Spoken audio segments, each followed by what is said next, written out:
Hello friends, welcome back to the channel Nimi's cooking B. ಬನ್ನಿ ಇವತ್ತು ಕರ್ಜಿಕಾಯಿನ ಹೇಗೆ ಮಾಡ್ಕೊಳ್ಳೋದು ನೋಡೋಣ. ಯಾವುದಾದ್ರೂ ಹಬ್ಬಕ್ಕೆ ಅಥವಾ ಈವ್ನಿಂಗ್ ಸ್ನ್ಯಾಕ್ಸ್ಗೆ ಇದನ್ನು ಮಾಡ್ಕೋಬೋದು. ತುಂಬಾ ಚೆನ್ನಾಗಿರುತ್ತೆ, ಹಾಗೆ ಕ್ರಿಸ್ಪಿಯಾಗಿ ಕೂಡ ಇರುತ್ತೆ. ಬನ್ನಿ ಈ ಕ್ರಿಸ್ಪಿ ಆಗಿರುವಂಥ ಕರ್ಜಿಕಾಯಿನ ಹೇಗೆ ಮಾಡ್ಕೊಳ್ಳೋದು ಅಂತ ನೋಡೋಣ. ಅದಕ್ಕಿಂತ ಮುಂಚೆ ನೀವು ಯಾರಾದರೂ ಚಾನಲ್ನ ಫಸ್ಟ್ ಟೈಮ್ ನೋಡ್ತಿದ್ರೆ ಪ್ಲೀಸ್ ಚಾನಲ್ನ ಸಬ್ಸ್ಕ್ರೈಬ್ ಮಾಡಿ, ಹಾಗೆ ಪಕ್ಕದಲ್ಲಿ ಬರೋ ಬೆಲ್ಲೈಕನ್ನ ಕ್ಲಿಕ್ ಮಾಡೋದು ಮಾತ್ರ ಮರಿಬೇಡಿ.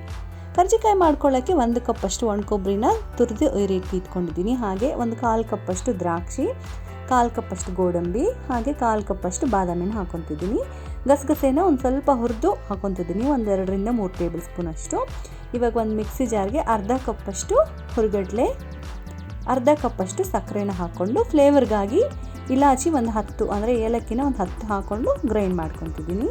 ಸೊ ಇವಾಗ ಗ್ರೈಂಡ್ ನೋಡ್ತಿದ್ರಲ್ಲ ಈ ರೀತಿ ಆಗಿದೆ.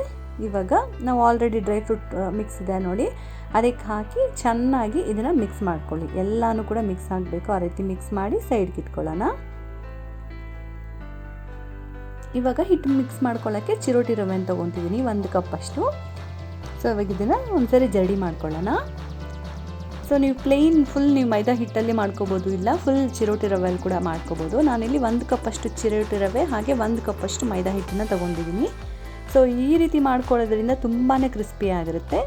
ಇದಕ್ಕೆ ಒಂದು ಚಿಟಿಕೆಯಷ್ಟು ಉಪ್ಪು, 1 ಟೇಬಲ್ ಸ್ಪೂನ್ ಆಗೋಷ್ಟು ಸಕ್ಕರೆ ಪುಡಿನ ಹಾಕೊತಿದ್ದೀನಿ. ಸಕ್ಕರೆ ಪುಡಿ ಹಾಕೋದ್ರಿಂದ ತುಂಬ ಕ್ರಿಸ್ಪಿಯಾಗಿ ಹಾಗೆ ಕಲರ್ ಚೇಂಜ್ ಆಗುತ್ತೆ. ಹಾಗೆ 2 ಟೇಬಲ್ ಸ್ಪೂನಷ್ಟು ತುಪ್ಪನೂ ಕೂಡ ಹಾಕ್ಕೊಂಡು ಚೆನ್ನಾಗಿ ಮಿಕ್ಸ್ ಮಾಡ್ಕೊಳ್ಳಿ. ಸೊ ಈ ರೀತಿ ನೋಡಿ ಉಂಡೆ ಮಾಡಿದ್ರೆ ಈ ರೀತಿ ಉಂಡೆ ಆಗಬೇಕು, ಆವಾಗ ಕ್ರಿಸ್ಪಿಯಾಗಿ ಬರುತ್ತೆ ಹಿಟ್ಟು. ಸೊ ಇವಾಗ ಇದಕ್ಕೆ ಸ್ವಲ್ಪ ನೀರು ಹಾಕ್ಕೊಂಡು ಚಪಾತಿ ಹಿಟ್ಟು ಥರ ಕಲಿಸ್ಕೋಬೇಕು. ಈ ಹಿಟ್ಟನ್ನ ಸ್ವಲ್ಪ ಸಾಫ್ಟಾಗಿ ಕಲಿಸ್ಕೊಳ್ಳಿ, ಯಾಕಂದರೆ ನಾವು ರವೆ ಹಾಕಿರೋದ್ರಿಂದ ಗಟ್ಟಿ ಆಗುತ್ತೆ. ಸೊ ಸಾಫ್ಟಾಗಿ ಕಲಸಿಟ್ಕೊಳ್ಳಿ. 20 ನಿಮಿಷ ಸೈಡ್ಗೆ ಇಟ್ಕೊಳ್ಳೋಣ.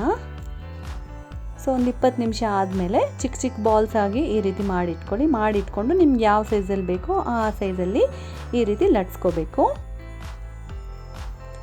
ಮೌಲ್ಡ್ಸ್ ಮನೇಲಿದ್ದರೆ ಮೌಲ್ಡ್ ಯೂಸ್ ಮಾಡ್ಬೋದು, ಇಲ್ಲ ಕೈಯಲ್ಲಿ ಕೂಡ ಮಾಡ್ಬೋದು. ನೋಡ್ತಿದ್ರಲ್ಲ ಮೌಲ್ಡಲ್ಲಿ ಈ ರೀತಿ ಹಾಕ್ಕೊಂಡು ಎಂಡ್ಸ್ನ ಸ್ವಲ್ಪ ನೀರು ಅದ್ಕೊಂಡು ನೀವು ಕವರ್ ಮಾಡ್ಕೋಬೇಕು. ಯಾಕಂದರೆ ನಾವು ಆಯಿಲೆಲ್ಲ ಹಾಕಿದ ತಕ್ಷಣ ಕೆಲವೊಂದು ಸರಿ ಒಡೆದೋಗುತ್ತೆ, ಹಾಗಾಗಬಾರ್ದಂದರೆ ಸ್ವಲ್ಪ ನೀರು ತಗೊಂಡು ಎಂಡ್ಸ್ನ ಈ ರೀತಿ ಕವರ್ ಮಾಡ್ಕೋಬೇಕು. ಸೊ ಈ ರೀತಿ ಮಾಡಿಕೊಂಡು ಎಕ್ಸ್ಟ್ರಾಸ್ನ ಈ ರೀತಿ ರಿಮೂವ್ ಮಾಡಬೇಕು. ಸೊ ಶೇಪ್ ನೋಡ್ತಿದ್ರಲ್ಲ ಈ ರೀತಿ ಬರುತ್ತೆ. ಕೈಯಲ್ಲಿ ಮಾಡ್ಕೋಬೇಕು ಅಂದರೆ ನಾರ್ಮಲ್ ಆಗಿ ಎಷ್ಟು ಸೈಜ್ ಬೇಕೋ ಅಷ್ಟು ಸೈಜಲ್ಲಿ ಲಟ್ಸ್ಕೊಳ್ಳಿ. ತುಂಬ ದಪ್ಪ ಹಾಗೆ ತುಂಬ ತೆಳುವಾಗಿ ಕೂಡ ಲಟ್ಸ್ಕೋಬಾರ್ದು, ಮೀಡಿಯಮ್ ಸೈಜಲ್ಲಿ ಲಟ್ಸ್ಕೊಂಡು ಎಂಡ್ಸ್ನ ಈ ರೀತಿ ಕವರ್ ಮಾಡ್ಕೊಳ್ಳಿ.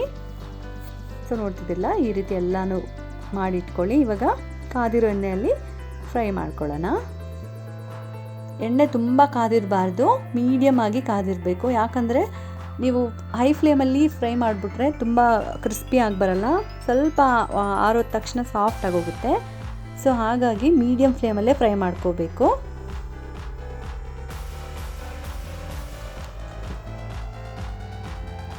ಕಲರ್ ನೋಡ್ತಿದ್ದೀರಲ್ಲ ಈ ರೀತಿ ಆಗಿದೆ. ಇನ್ನೊಂದು ಸ್ವಲ್ಪ ಡಾರ್ಕ್ ಬ್ರೌನ್ ಆಗಬೇಕು, ಅಷ್ಟು ತನಕನೂ ಫ್ರೈ ಮಾಡ್ಕೊತಿದ್ದೀನಿ. ಸ್ವಲ್ಪ ಗೋಲ್ಡನ್ ಬ್ರೌನ್ ಆದರೆ ಸಾಕು. ನೋಡ್ತಿದ್ದೀರಲ್ಲ ಈ ರೀತಿ.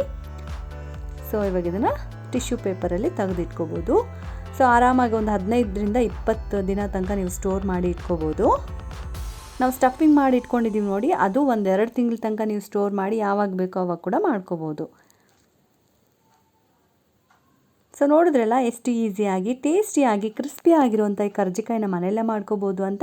ಖಂಡಿತ ನೀವು ಟ್ರೈ ಮಾಡಿ ಇದು ಹೇಗಾಗಿದೆ ಅಂತ ಕಮೆಂಟ್ ಮೂಲಕ ತಿಳಿಸಿ. ನೀವು ಟ್ರೈ ಮಾಡಿದ್ಮೇಲೆ ನನ್ನ ಇನ್ಸ್ಟಾಗ್ರಾಮಲ್ಲಿ ನಿಮ್ಮ ರೆಸಿಪಿ ಪಿಕ್ನ ಟ್ಯಾಗ್ ಮಾಡಿ. ನೀವಿನ್ನ ಚಾನಲ್ನ ಸಬ್ಸ್ಕ್ರೈಬ್ ಮಾಡಿಲ್ಲ ಅಂದರೆ ಪ್ಲೀಸ್ ಚಾನಲ್ನ ಸಬ್ಸ್ಕ್ರೈಬ್ ಮಾಡಿ, ಲೈಕ್ ಮಾಡಿ, ನಿಮ್ಮ ಫ್ರೆಂಡ್ ಜೊತೆಗೆ ಫ್ಯಾಮಿಲಿ ಜೊತೆಗೆ ಶೇರ್ ಮಾಡಿ. ಮತ್ತೊಂದು ಈಸಿ ಆ್ಯಂಡ್ ಇಂಟ್ರೆಸ್ಟಿಂಗ್ ರೆಸಿಪಿ ಜೊತೆಗೆ ನೀವು ಮುಂದೆ ಬರ್ತೀನಿ. ಅಷ್ಟು ತನಕ ಎಲ್ಲರೂ ಟೇಕ್ ಕೇರ್, ಬಾಯ್ ಬಾಯ್.